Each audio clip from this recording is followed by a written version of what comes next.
25%-ით შემცირება და აი ეს ხარჯების ეკონომია თუ არ განხორციელდება, რამაც უნდა გამოიწვიოს 25 მილიონიანი ეკონომიის განხორციელება. მაშინ ელემენტარულად ამ საშტატო განრიგს არ დაუმტკიცებს განათლების სამინისტრო იმ სკოლას და ის სკოლა უფინანსოდ დარჩება ჰაერში. და ჩვენ ძალიან კარგად ვიცით, რას უნდა მოხმარდეს ის 25 მილიონი. ის 25 მილიონი უნდა მოხმარდეს არა უპირველეს ყოვლისა პედაგოგის მდგომარეობის გაუმჯობესებას სკოლაში, არამედ უნდა მოხმარდეს მანდატურის მდგომარეობის გაუმჯობესებას და მანდატურების რაოდენობის კი ბატონო, მანდატურებზეც ვისაუბრეთ აუცილებლად. მოდით ჯერ ქალბატონი ირინას არგუმენტები მოვისმინოთ. ბატონმა გიორგიმ ბრძანა რომ არსებობს 2005 წელს მიღებული ბრძანება და მე დავეთანხმები და ბრძანა ასევე რომ ჩვენ ვერ მოვძებნით რომ სხვა ნორმატიული დოკუმენტი იქნას მიღებული. ვერ მოძებნით და ვერც მოძებნით, იმიტომ რომ სამინისტროს ასეთი გადაწყვეტილება არ მიუღია და არც მიიღებს. ჩვენ მუშაობთ იმ დოკუმენტის მიხედვით, რომელიც თქვენ ახსენეთ.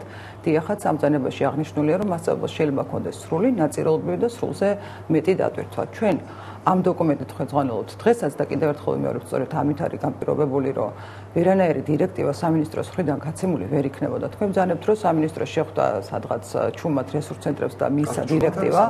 მე მინდა შევახსენო საზოგადოებას და მე მგონი ამის საშუალება ნამდვილად აქვს ჩვენ საზოგადოებას, რომ იყოს ინფორმირებული რა პროცესები მიმდინარეობს განათლების სამინისტროში და განათლების სამინისტროში არაერთი შეხვედრა იმართება როგორც რესურს ცენტრებთან, ასე ძალიან ხშირად იმართება შეხვედრები დირექტორებთანაც და პედაგოგებთანაც. ანუ თუ ასეთი სურვილი ექნებოდა სამინისტროს პირდაპირ დირექტორებს მიაწვდიდა ამ ინფორმაციას. დამირწმუნოთ ასეთი დირექტივა ნამდვილად მიცემული არ იყო. მარტივია 18 საათიანი დატვირთვა შეუძლებელია რომ შევასრულოთ თქვენ ბრძანეთ სავალდებულო საგნები როგორც არის მათემატიკა, ქართული ენა და ასე შემდეგ. თუმდაც ამ საგნებში დატვირთვა საათობრივი კვირის განმავლობაში ისეთია რომ შეუძლებელია რომ ერთ მასწავლებელს ჰქონდეს უმრავლეს შემთხვევაში 18 საათიანი დატვირთვა და ბუნებრივიც არის ეს რომ თუ მასწავლებელს სიტყვაზე მერვე მე-9 კლასში აქვს საათები, ხო, 4-4 საათია სიტყვაზე მათემატიკაში, ხო, როგორ უნდა დავავალდებოდოთ რომ ამ შეასრულოს 18 საათიანი დატვირთვა. ეს დამოკიდებულია სკოლაზე, დამოკიდებულია რამდენი მოსწავლეა სკოლაში, რამდენი პარალელი არსებობს ამ სკოლაში და ასე შემდეგ და ჩვენ იცით თქვენ რომ ნახევარზე თითქმის ნახევარი სკოლები ჩვენი მცირე კონტინგენტიანია. ელემენტარულია ხო მცირე კონტინგენტიან სკოლაში მასწავლებელს როგორი სრული დატვირთვითაც არ უნდა იმუშაოს, შეუძლებელია რომ ხშირ შემთხვევაში 18 საათიანი ბატე შეასრულოს. ამიტომ ასეთი დირექტივა გაცემული ვერ იქნებოდა. მეორე საკითხი, რომელიც ასევე მინდა აღვნიშნო. რას გულისხმობს ეს 18 საათი? ქალბატონი ირინა, იქნებ გითხრათ როგორ აპირებს გადანაწილებას? კიდევ ერთხელ ვიმეორებ, 18 საათი არის დადგენილი მინისტრის ბრძანებით, რომელიც მიღებულია 2005 წელს და ნიშნავს სრულ დატვირთვას მასწავლებლის, მაგრამ ასევე მასწავლებელს შეიძლება ჰქონდეს ნაწილობრივი დატვირთვა, რაც ნიშნავს, რომ ნაკლები საათები შეიძლება ჰქონდეს და მეტიც. რაც შეეხება ვისაც ნაკლები დატვირთვა აქვს, ის მას არ ემუქრება, მაგალითად დათვალიერება. არა, ნამდვილად არ ემუქრება. სკოლა არის ერთი რამე მინდა აღვნიშნო ერთი წუთი. სკოლა არის ავტონომიური ერთეული და სკოლამ თვითონ უნდა გადაწყვეტოს, რომელი მასწავლებელი ჭირდება მას ამა თუ იმ საგნის წასამართვად.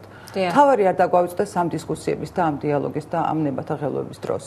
თავარი ჩვენი ამოცანა არის ხარისხიანი განათლების მიწოდება. შეიძლება სკოლამ ჩათვალოს, რომ მასწავლებელი, რომელსაც სიტყვაზე აქვს 10 საათი, მისთვის უფრო ღირებულია, რომ ვიდრე მასწავლებელი, რომელსაც აქვს 21 საათი. ეს მისი გადასაწყვეტია, რომელი მასწავლებელი იქნება ამ სკოლაში მასწავლებლად და რომელი გააგრძელებს მუშაობას.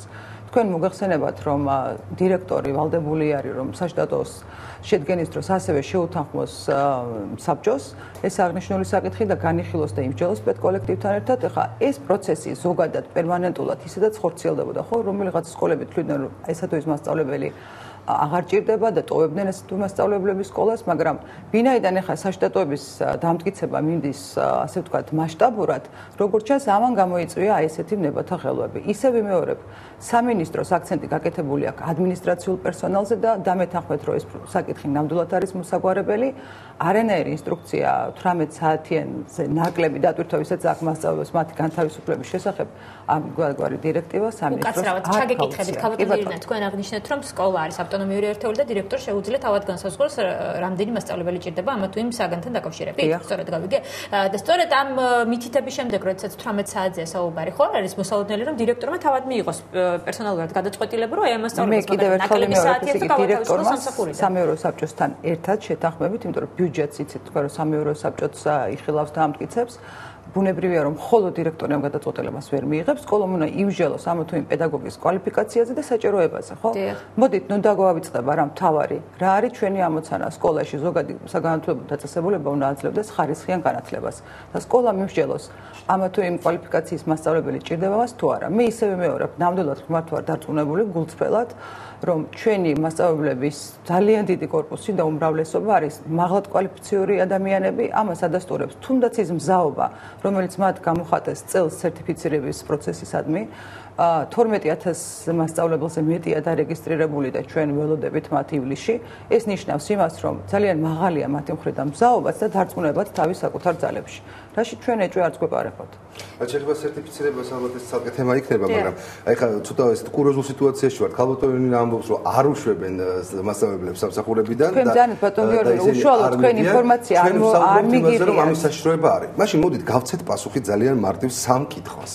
ძალიან მარტივ სამ კითხვას. პირველი კითხვა, რატომ გაჩნდა ბოლო 2 კვირის განმავლობაში ასობით მასწავლებელი, რომელიც აცხადებს ზოგი ეთერში, ზოგი პირად საუბრებში, ზოგი შეშფოთებას გამოთქვამს, ზოგი ითხოვს პასუხს ამ კითხვაზე, რომ დირექტორებმა მათ გამოუცხადეს, რომ ძალიან მალე მათ პრაქტიკულად მოუწევთ უკვე მომავალი სასწავლო წლიდან ამ ოპტიმიზაციის გავლა, შესაბამისად 30%, ზოგან 20, ზოგან 30, ზოგან 25% სკოლებში აღმოჩნდება უმუშავა. ბატონ გიორგი, მარტივ კითხვას გადაგიხსნით თუ შეიძლება ძალიან დიდი შედეგი. 30% სკოლიდან რო გაუშვათ, ვინ უნდა ასწავლოს ჩვენ ბავშვებს სკოლაში?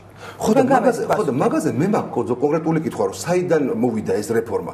რატო ამბობს ამდენი მასწავლებელი, რომ მათ დირექტორებმა გამოუცხადეს, რომ ისინი უნდა წავიდნენ სკოლიდან, იმიტომ რომ 18 საათს თუ ვერ შეასრულებენ. ეს ერთი. მეორე, რატომ გაჩნდა უკვე ძალიან ბევრი მასწავლებელი ისეთი, რომელიც აცხადებს, რომ უკვე გამოუცხადეს, უკვე უთხრეს, რომ შენ წახვალ სამსახურიდან, დიდი ბოდიში მაპატიეთ, ეუბნება დირექტორი, არანაირი საწინააღმდეგო თქვენს მიმართ არ მაქვს, მაგრამ რა ვქნა, ესეთი დავალება არის სამინისტროდან, მე რო ეს არ გავაკეთო, სკოლა დარჩება ჰაერში. უკვე არიან ესეთი მასწავლებლები, რომელიც ამბობენ, რომ გამოუშვეს სამსახურებიდან. ნამდვილად. თუმცა მიუხედავად ამისა, თქვენამდე ვერცერთმა ვერ მოაღწია. ბატონო? თუმცა თქვენამდე ვერცერთმა ვერ მოაღწია. არა, ეს დღეს გავიგე მე იმის შესახებ, რომ უკვე ადამიანებს გამოუცხადეს, რომ მათ სკოლები დატოვონ. მაგრამ ძალიან ბევრი ადამიანია, რომელიც აცხადებს, რომ მათ დირექტორებმა მოუცხადეს უკვე, რომ აი ეს პროცესი დაიწყება და ვინც ვერ იქნება 18 საათამდე ისინი წავლენ. აქედან გამომდინარე, მესამე კითხვა ჩდება. მაშინ რის ხარჯზე აპირებს ფინანსთა განათლების სამინისტრო იმ 25 მილიონიანი ეკონომიის გაკეთებას, რომელზეც ესე რიხიანად გვესაუბრებოდა გუშინ ფინანსთა მინისტრი და რომელიც პირდაპირ პროპორციულად და თუ არ ვთქვი ბატონი მინისტრიც საუბრობდა, რომ ეს თანხები მიმართული იქნება იმაზე, რომ წლის ბოლომდე არა მარტო თბილისის რამდენიმე სკოლაში, არამედ უკვე ქუთაისის და ბათუმის რამდენიმე სკოლაში შევიდნენ მანდატურები და ასე შემდეგ. საიდან კეთდება 25 მილიონიანი ეკონომია? მე დარწმუნებული ვარ, რომ მეტაბელე ქართულ სკოლებში არ არის იმდენი რაოდენობის და არც მებაღე და არც დამთვლელი 25 მაგრამ ბატონო გიორგი, ვიდრე უშუალოდ ქალბატონი ირინა გვიპასუხებს თქვენს კითხვებზე პასუხს, ანუ იმ კითხვებზე, რომელიც მაგალითად მასწავლებლებთან ნაწილსაც აინტერესებს და საზოგადოებასაც, ფაქტები სჭირდება საზოგადოებას კონკრეტული ბატონო გიორგი, იმისა, რომ მართლა გაათავისუფლეს თუ არა კონკრეტული მასწავლებლები. მაგას კიდევ ამბობ, დღეს პირველი დღეა, როდესაც ჩვენ ანუ ჩვენ უნდა ველოდოთ თქვენგან კონკრეტულ ფაქტებს. რა თქმა უნდა, როდესაც რა თქმა უნდა ამას წარმოადგენთ, რა თქმა უნდა ადამიანები ამ შესახებ მოვლენ და გველაპარაკებთ, ჯეჯობით მე გავიგე ძალიან ბევრი ფაქტი, ძალიან ბევრი რაციონს, რამდენიმე ათეული ფაქტი დღეს. რომ უკვე გათავისუფლებულები არიან ადამიანები და კითხულობენ, რომ იქნებ გაგვარკვიოთ რა დავაშავეთ, რის საფუძველზე გავიგეთ. გითხრეს, რომ ოპტიმიზაცია საათების. შესაბამისად, რამდენად არის ეს სამართლიანი.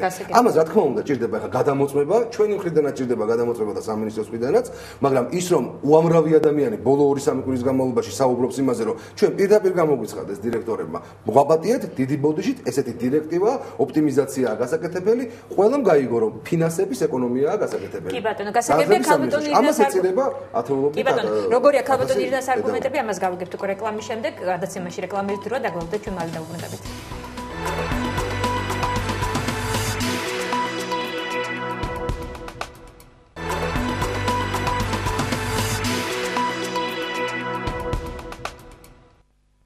მაშასე თქვენ უყურებთ თოქ-შოუ არგუმენტებს და ჩვენი გადაცემის სტუმრები არიან ირინა ქურდაძე, გიორგი ახვლედიანი. მაშასე ქალბატონი ირინა, რამდენიმე კითხვა დაისვა თქვენი ოპონენტის მხრიდან ამ სტუდიაში და ისევ და ისევ ტრიალებთ იმ საკითხის ირგვლივ, არიან თუ არა სკოლის მასწავლებლები, რომლებიც უკვე დათხოვილი არიან დირექტორების მხრიდან. თუ კი ესეთი ფაქტები დადასტურდა ქალბატონი ირინა, რასაც ამბობს ქრისტიან დემოკრატები, რასაც აცხადებენ და ისინი უახლოს მომავალში წარმოადგენენ ესეთ ფაქტებს. ძალიან მოხარული ვიქნები, თუ ქრისტიან დემოკრატები კონკრეტულ ფაქტებს მოიყვანენ, მე ისევ ვიმეორებ. დიახ.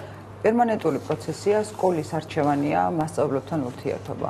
მასწავლებლის კვალიფიკაციიდან და იმ საჭიროებიდან გამომდინარე, რაც სკოლას გააჩნია. ეს პროცესი პერმანენტულად ყოველთვის იყო და ალბათ დღესაც არის სკოლები, სადაც გარკვეული მასწავლებლები ტოვებენ თანამდებობას, მაგრამ კიდევ ერთხელ მინდა ხაზი გავუსვა, რომ მასიური ხასიათი ამას არ აქვს და ვერ ექნება და არც არანაირი დირექტივა სამინისტროს მხრიდან გაცემული ამ საკითხთან დაკავშირებით ნამდვილად არ იყო.